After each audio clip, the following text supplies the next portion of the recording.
For you. The spell will keep it from wilting. She said you would need it for the journey ahead.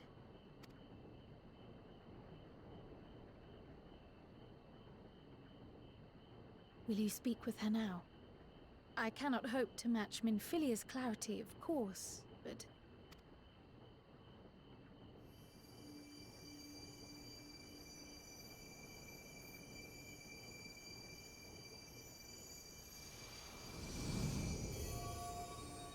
Thank you.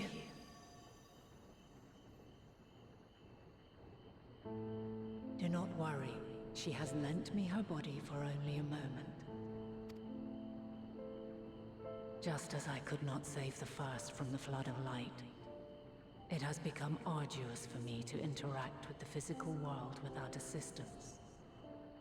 Though I might converse with you for a time, the incorporeal form I assumed on the ship would be incapable of casting even the simplest enchantment. It is in the depths of the ethereal sea, the place to which all life returns, where my influence is greatest. After Minfilia's sacrifice on the first, it was to the sea, here in the source, where I ferried her soul. I wished that gentle spirit to find rest in the world she loved so well. Her, and another who may yet have a part to play, though that will depend on you. Take the flower, walk free, for you are free, to go where you wish, to believe what you will. That bloom will be your guide, test and proof of your conviction. In darkness, seek joy. Surrender not to sadness, and see beyond despair. Walk free, and bear the light for others to follow. Together, raise it aloft and let it shine, till the end, blinding and radiant.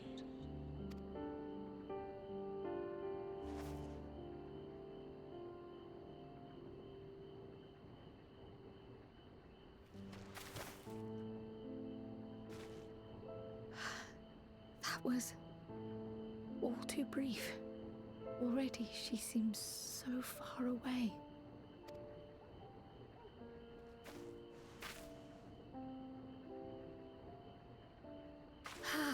My apologies if I startled you. Ever since we began our descent into Labyrinthos, I had sensed another's will, straining to reach out. Even with my particular talents, though, I was unable to make a connection at first. So weak and tenuous it was. Once I took hold of that wispy thread. Imagine my surprise to discover it was Heidelin herself. Needless to say, it seemed wise to learn what we could before letting go. Her answers were more cryptic than I would have liked. But at least she left us with a guide of sorts, that unusual flower.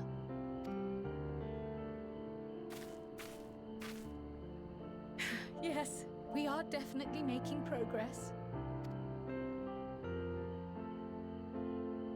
You can't be serious! We've done nothing wrong!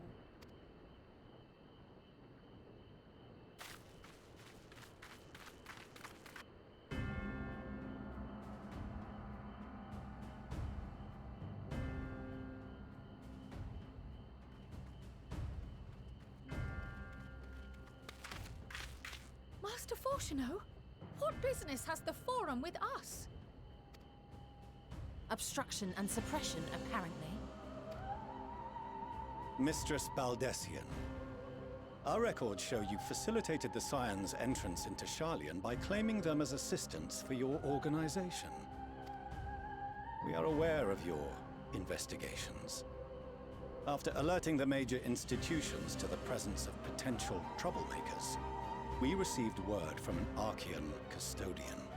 A group operating under the auspices of the students, skulking about Labyrinthos and engaging in clandestine behavior. Clandestine? We may not have entered Sharlayan as scions, but we did naught to conceal our identities. Our only purpose in this city is to seek the truth. I can think of no reason why our actions should warrant the Forum's intervention. It is not our way to discourage the pursuit of knowledge, but the timing of such pursuits must be considered, not to mention their potential impact. With the world in chaos, we, the true caretakers of wisdom, have committed ourselves to an undertaking that demands the utmost discretion. And we will not risk its success by turning a blind eye to disruptive foreign elements in our midst. What, then, is to be our fate? Will you put us on a ship back to Eorzea? The Forum will convene to examine your case. The results of said inquiry will determine your future in this city. As for your absent companion, he has already been detained. Graha! But why? Is reading a crime now, too? Reading is encouraged, celebrated even. Not, however, of the volumes shelved in the restricted section of the library.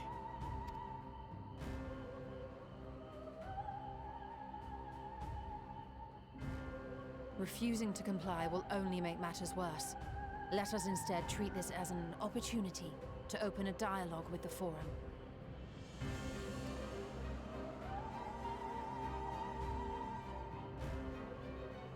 Silence is often one's best defense. I would advise against prolonging the proceedings with frivolous discourse. But enough. This is not the place for debate. The rostra await.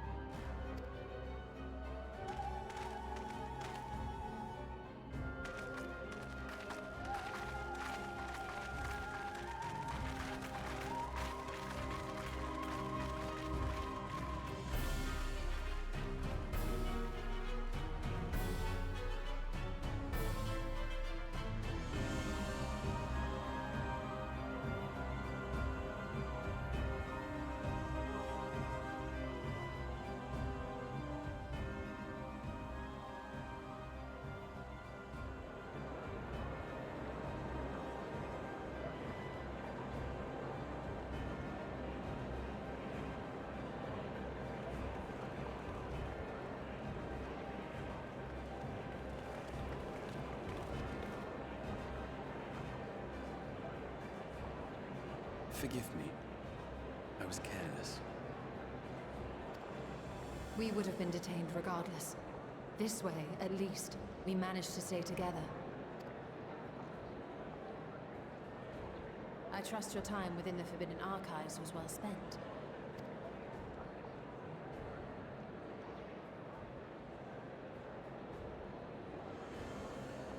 The Forum will come to order! This inquiry is now in session. As Speaker-elect, I will be presiding over the day's proceedings. Master Fortuner, would you be so kind as to restate the matter which compelled you to summon your colleagues with such urgency? As you are all aware, we recently denied Eorzea's request for Sharlayan assistance.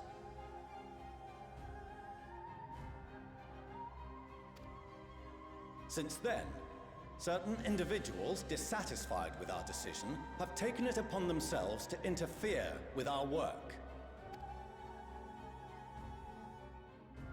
They entered our nation masquerading as associates of the students of Baldessian. But these malcontents are better known as the Scions of the Seventh Dawn. These militants wield influence with both the Eorzean and Eastern alliances, and are inextricably involved with the crises presently afflicting the world at large. Loose in our city, these warmongers sought to meddle with and expose matters of state secret. What are they, if not a dire threat to be expelled?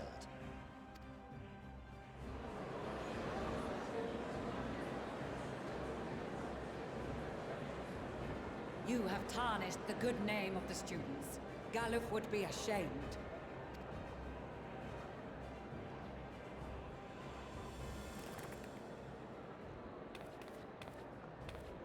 Galuf Baldessian was never one to forsake his fellow man. Even if this nation closed every door and retreated from the world, he would have found a way to help the Scions, help every soul of this star fight back against the coming doom.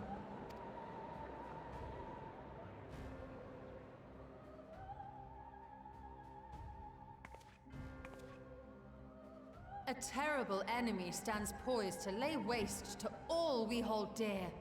In the face of such madness, Eorzea reached out to Sharlayan, a respected ally, in the hopes of forming a united front. Was your curt dismissal truly the best you could offer? Or are you so preoccupied with your momentous duty of an age-long past that even the end of the world is unworthy of your attention?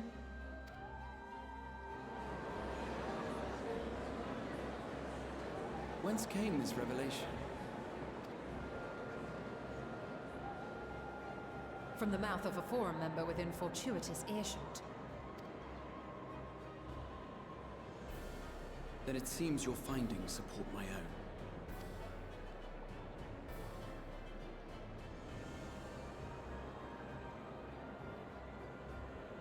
The reason I visited the restricted shelves was to study records of the Forum's policymaking process, to better understand the historical trends underlying their most major decisions.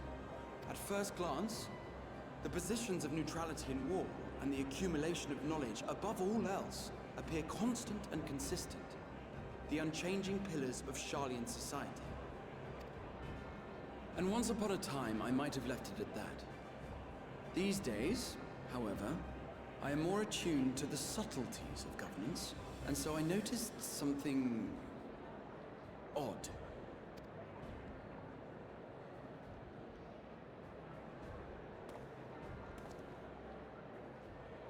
From a particular point in time, the purpose of these policies shifted. No longer was knowledge preserved for the benefit of society. Rather, society was to be gradually reshaped to ensure the preservation of knowledge.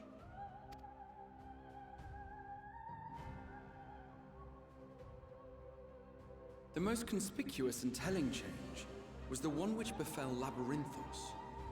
Once little more than an oversized storehouse, an enormous allocation of funds saw it transformed into an advanced research and archival facility. I also discovered a fascinating account on the finances of our Dravanian colony. The settlement attracted students from far and wide, and the connections and tuition fees thus acquired were funneled into further improvements for the archives. Now, there is no question that our nation's progress is tied to the acquisition of wisdom. Nevertheless, the vast resources diverted for this purpose borders on the obscene. But returning to the matter of when, our change in course appears to have been made some 270 years ago. The very same period when Sharlayan scholars in the hinterlands began a formal study of the ethereal sea. You found something, did you not? And whatever it was, gave rise to your oh-so-important duty. Mind your tongue, Archon. If you had seen...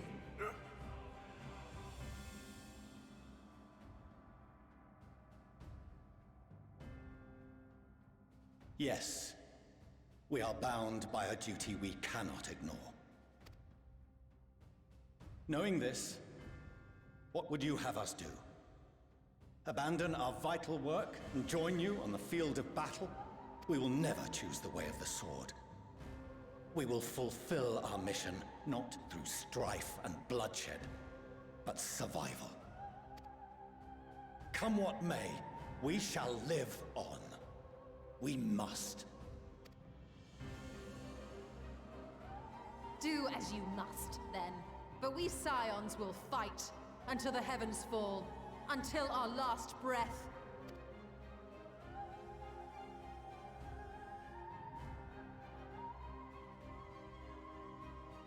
Such misguided zeal.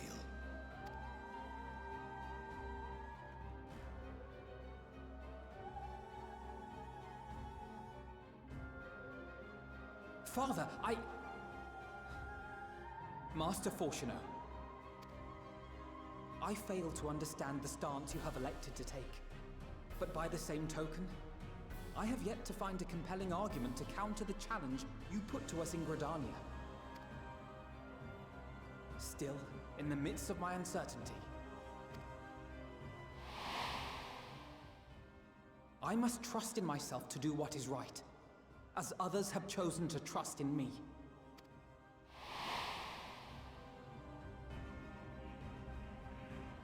So I will continue, as I always have, weighing the consequences of my every action, and allowing my hope for the future to inform my decisions. That's quite enough. Have you all forgotten the reason for this assembly?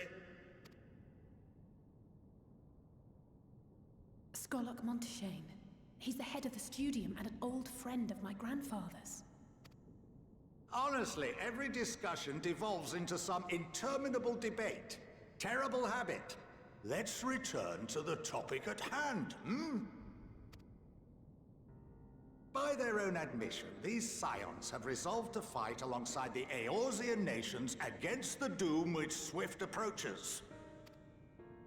But there exists no evidence of an attempt to incite our citizens to do the same.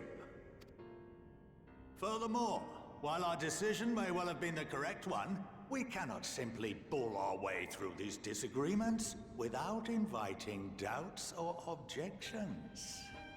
Put yourselves in their place. Who among you would leave a tome unopened if an elder forbid you read it with no reason given?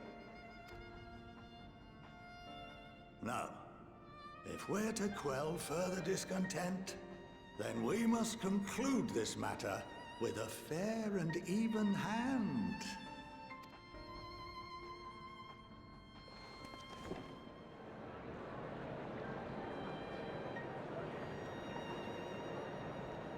Order! We will have order! Master Monteshane raises some valid points. Keeping such concerns in mind, I propose we enforce the following measures. Until further notice, the students of Baldessian are to cease any and all activities within the domain of Sharlian. You will also refrain from any further investigation into the Forum's decisions and duties.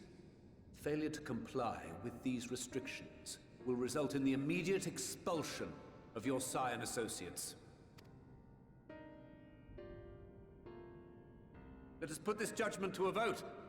All in favor, raise your hand.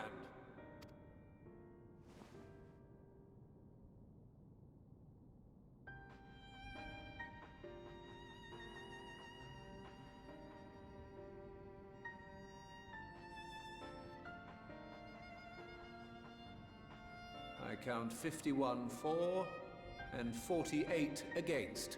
The proposal is passed. Students, scions, you have heard the Forum's judgment.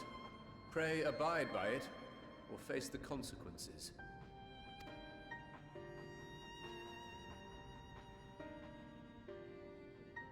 Honored members, I thank you for your time. This inquiry is concluded.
Welcome home, my lady.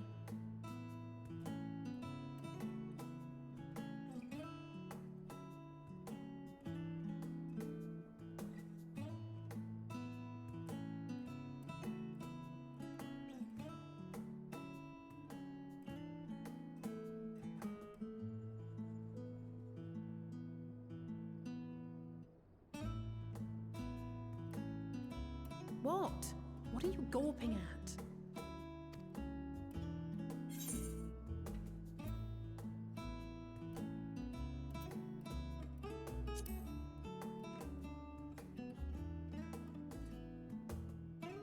Oh, I suppose I never gave the decor much thought. I'm glad that you approve, I think.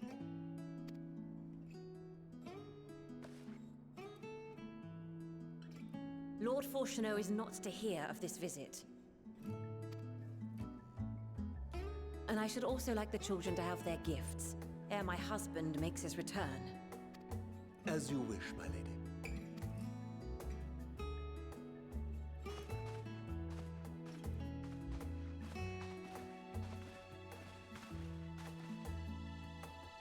Master Alphino, Mistress Alice, if you'd accompany me upstairs. We shan't be long.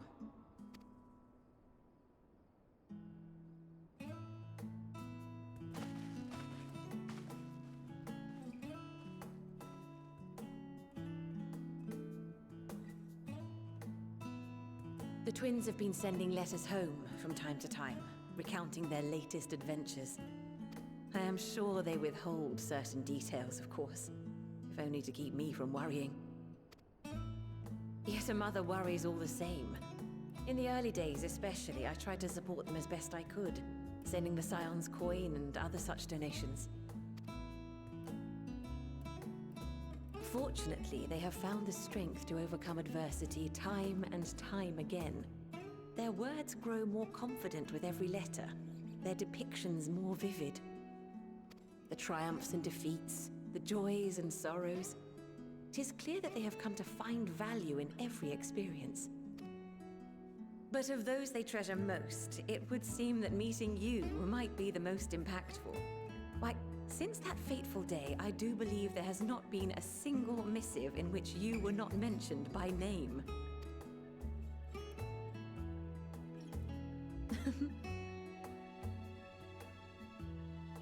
'Tis plain they care for you.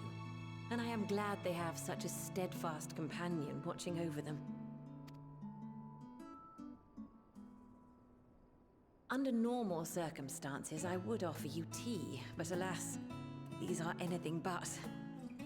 In any event, why don't you keep me company whilst we await my children's return? Perhaps you might regale me with a tale or two of your exploits.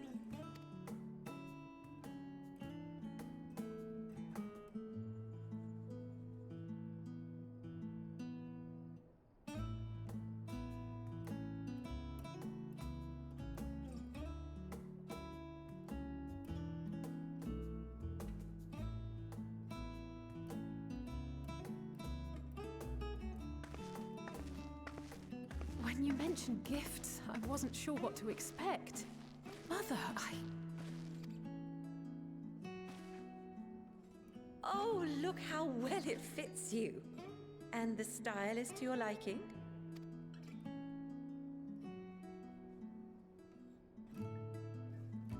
It's perfect. Exactly what I would have chosen. But please, tell me you had something different made for Alphino. Naturally. You are hardly little children anymore. And while I shall miss dressing you in those precious matching outfits, I must respect the individuals you have grown to become. See for yourself.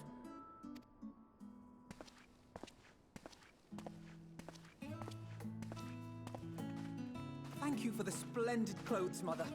Stylish, comfortable, and eminently practical.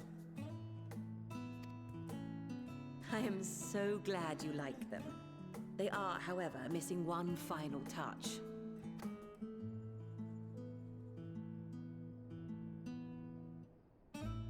If you'd allow me, Master Alphino.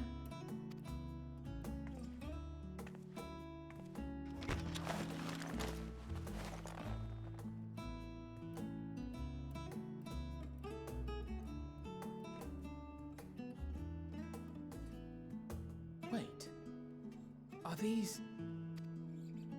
A sage's tools of the trade.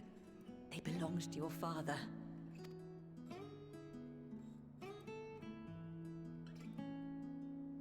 Though he may as well be chained to his desk these days, as a student he was often called upon to venture into the field. He wielded those armaments, both to heal and to harm in no few battles. None so fierce as those you two have braved, perhaps, but battles nonetheless. Thus did I pull them out of storage, to show you that he was not always the man who stands in vehement opposition to you now. And also because it would be a terrible waste of ridiculously expensive House Leveilleur commissioned artistry.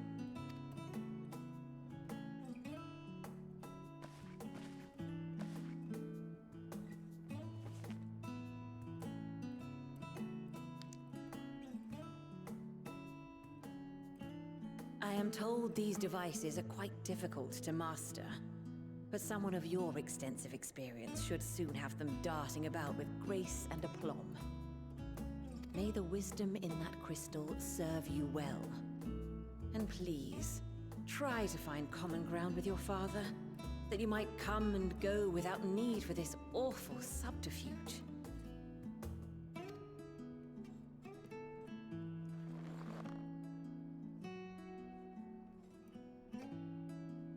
We will, Mother. I promise.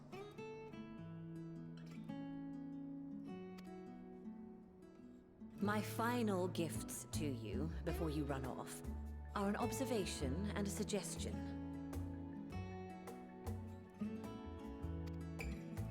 Firstly, Fortunato has ever been a serious man, but it was only after you were born that he truly lost himself in his work. I may not know the Forum's inner workings, but I know your father's. The timing of that change in him holds some significance. Secondly, do not seek to best your father with words. Far better that you simply show him. Let him discover the merit of your actions, after they cannot be undone.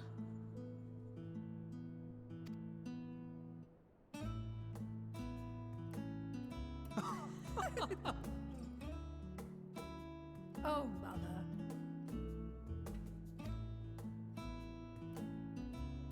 We shall take your wisdom to heart.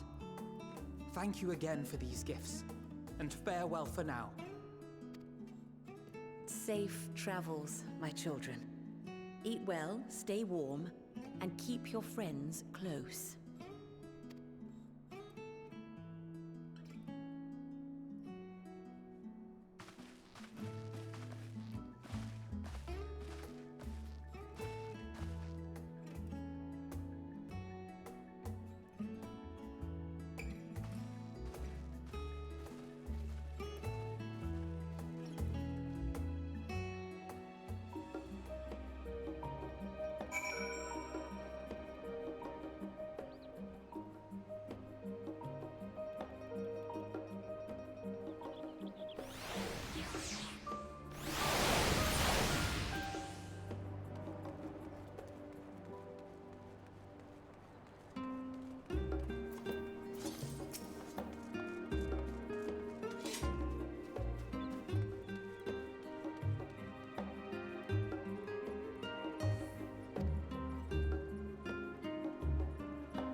Right, we're all set.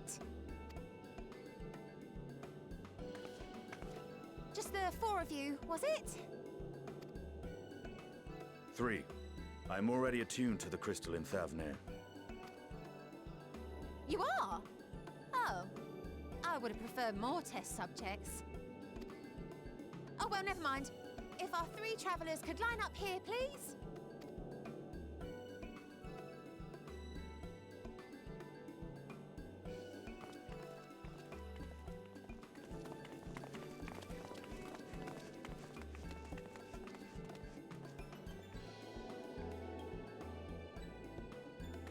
Yes, right there is fine. Take a deep breath, and I'll soon have you soaring through the ether.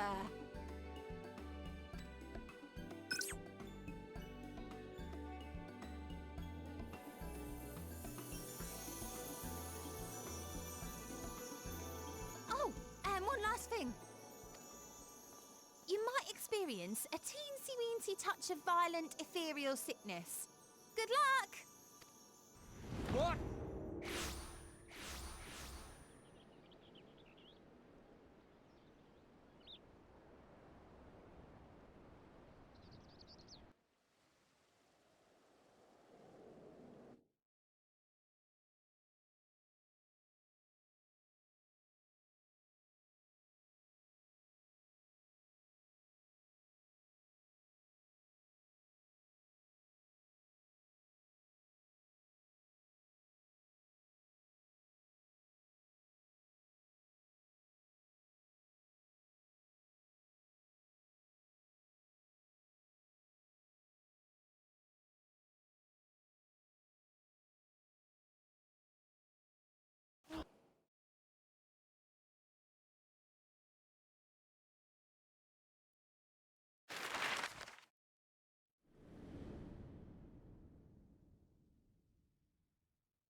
Thavnir, home to city-state Rads at Han. Rising from the southeast waters of the Bounty, this Isle of Plenty served as the battleground for a conflict between 2 peoples. Their cultures bled into one another until a unique amalgamation was distilled from the chaos, in a process not unlike their precious alchemy. Once solidified as a single nation, an adamant stance of neutrality would hold invaders at bay. For a time.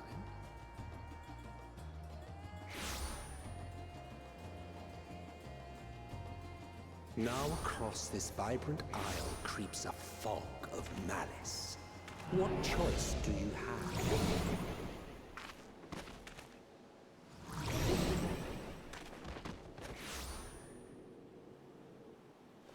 What chance?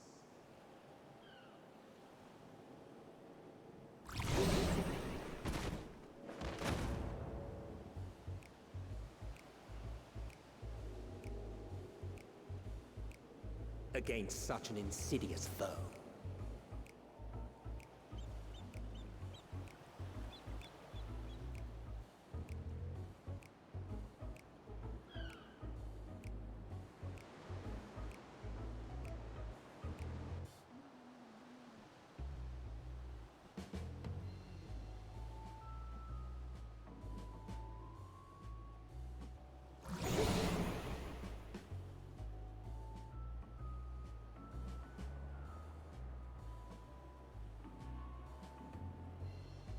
I've seen fairer faces after a bout of bad shellfish.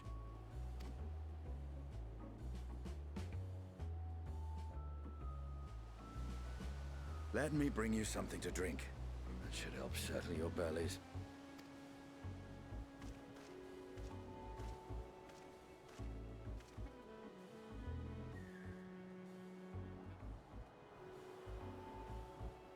There was a note with Kryle's instructions.